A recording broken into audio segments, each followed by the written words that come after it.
जय श्री कृष्णा, जय श्री राम। बहुत सुंदर भजन श्री रामचंद्र जी का मैंने 4 पंक्तियाँ लिखा है। मैं उम्मीद करता हूँ आप लोग पसंद करेंगे। और ये हमारे आराध्य देव, अभी इनका जन्मदिन आ रहा है। मैंने इस भजन में यही लिखा है कि हमारे आराध्य देव हमारे श्री राम प्रभु अलग अलग रूप लेकर के क्यों मृत्यु लोक में आते हैं, उनके प्रकट होने के कारण क्या है, मैंने यही इस भजन में दिखाया है।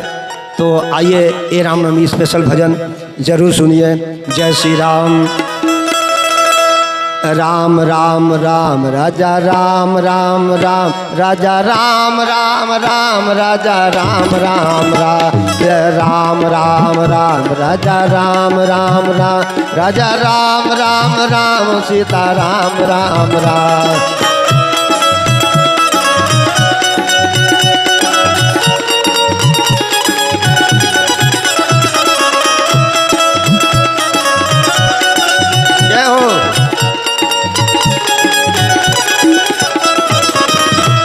प्रगट हुए राम रघुराई रे शोभना में आई। प्रगट हुए राम रघुराई रे शोभना में आई।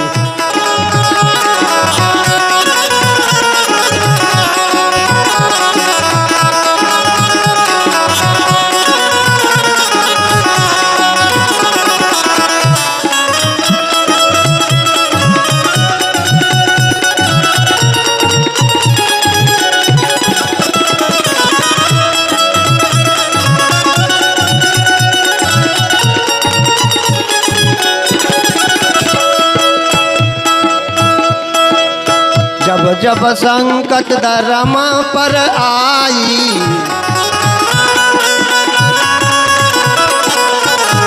जब संकट धर्म पर आई, धर्म पर आई, धर्म पर आई, धर्म पर आई।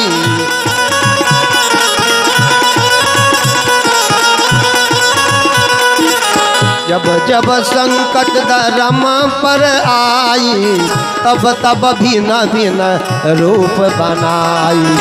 पापी असुर को मिटाई रे सुबना में आई। पापी असुर को मिटाई रे सुबना में आई। जय हो।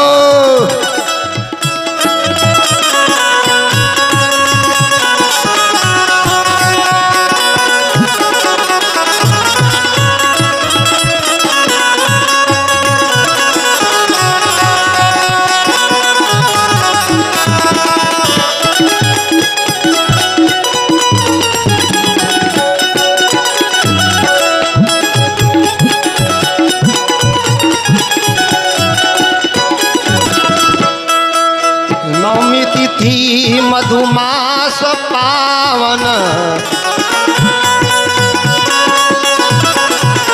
नवमी तिथि मधुमास पावन, मधुमास पावन, मधुमास पावन।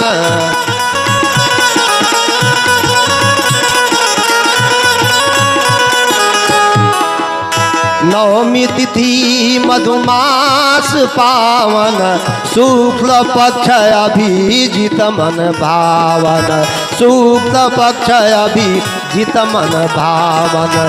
संग में आए चारों भाई रे शुभ नवमी आई। संग में आए चारों भाई रे शुभ नवमी आई।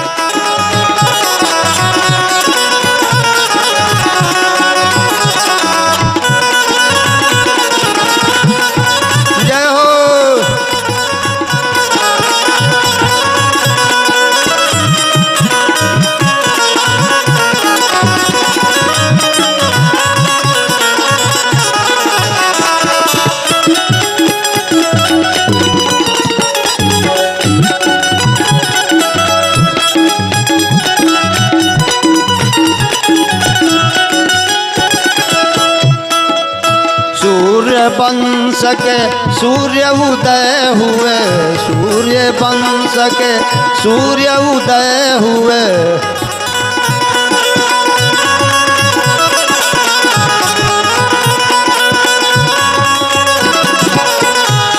सूर्य वंश के सूर्य उदय हुए, सूर्य उदय हुए, सूर्य उदय हुए।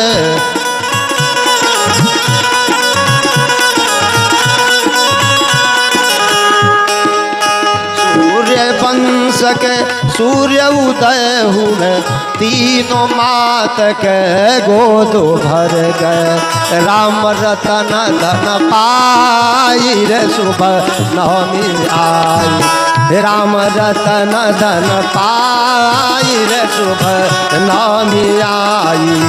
राम रतन धन पाई रे सुबह नवमी आई। प्रगट हुए राम रघुराई रे सुबह नवमी आई।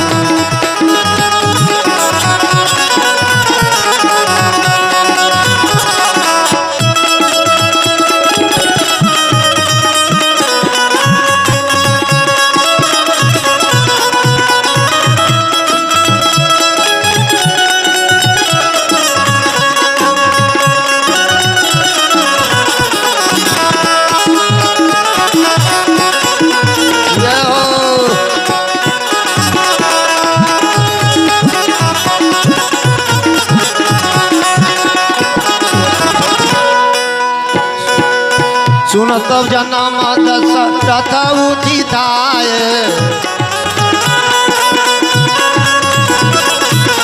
सुनत बचन दशरथ उदिताय।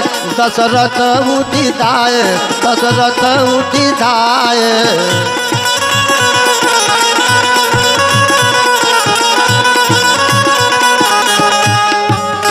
सुनत बचन दशरथ हर्षाय।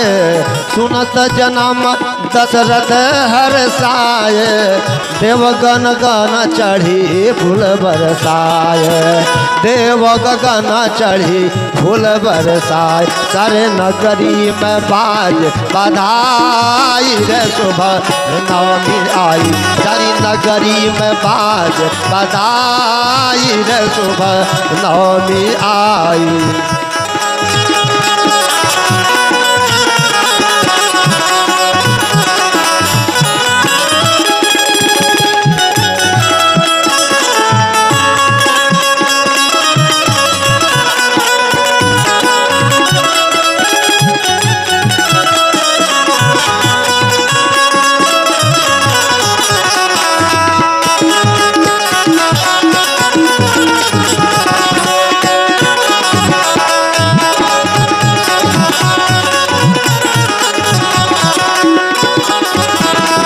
शुभ नवमी आई, शुभ नवमी आई, शुभ नवमी आई।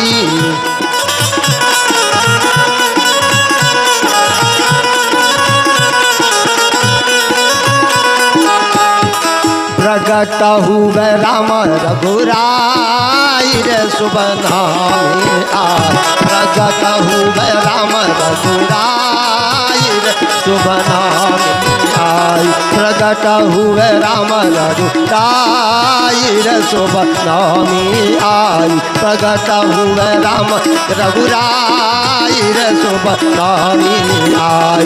प्रगट हुए राम रघुराई रे शुभ नवमी आई। प्रगट हुए राम रघुराई रे शुभ नवमी आई। प्रगट हुए राम रघुराई रे शुभ नवमी आई।